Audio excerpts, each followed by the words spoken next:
এই দেখো আজকে হবে বেলের শরবত সকাল সকাল। তো কে কে খেতে পছন্দ করে অবশ্যই জানাবে।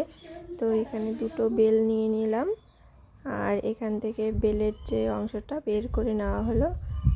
দেখো, আর সকাল সকাল বেলের শরবত খাওয়া তো ভালো, আমার তো ভালোই লাগে, পেট ঠান্ডা থাকে একদম। তারপর এই দেখো মা বানিয়ে নিচ্ছে বেলের শরবত। দেখো দেখেই মনে হচ্ছে কত টেস্টি হবে।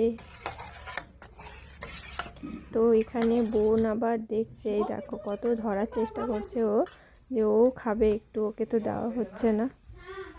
এই দেখো হয়ে গেছে বেলের শরবত, এখন খেয়ে নিব একটু, দেখি কেমন হয়েছে। তো তারপর চলে গেলাম, বেলের শরবত খাওয়া শেষ, এখন একটু চাল নিয়ে নিলাম, রান্না করব। তো ভাত বসিয়ে দিব এখন।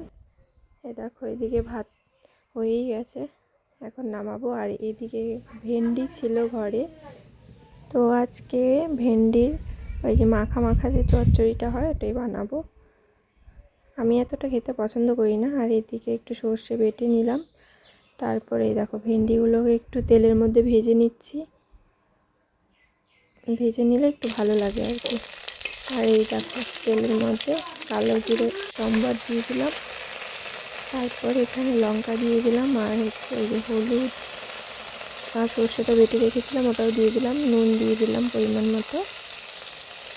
তারপর এই যে সবজিগুলো ছেড়ে দিলাম, ছেড়ে একটু এটার সাথে একদম কষিয়ে নেব একটু ভালো করে। তারপরে দেখো আমার কষানো হয়ে গেছে, ভালো করে মশলাগুলো লেগে গেছে সব কিছুর গায়ে। আর তারপর একটু জল দিয়ে ঢেকে দিব, যেন একটু সেদ্ধ হয়ে যায় ভালো করে। আর এই দেখো এখন ঢাকনা খুলে একটু চিনি দিয়ে দিলাম, চিনি দিয়ে রেডি হয়ে গেল ভেন্ডি চচ্চড়ি। এখন নামিয়ে নিব, একটু কষে মাখিয়ে নামিয়ে নিব আর কি। এই দেখো হয়ে গেছে ভেন্ডির চচ্চড়ি।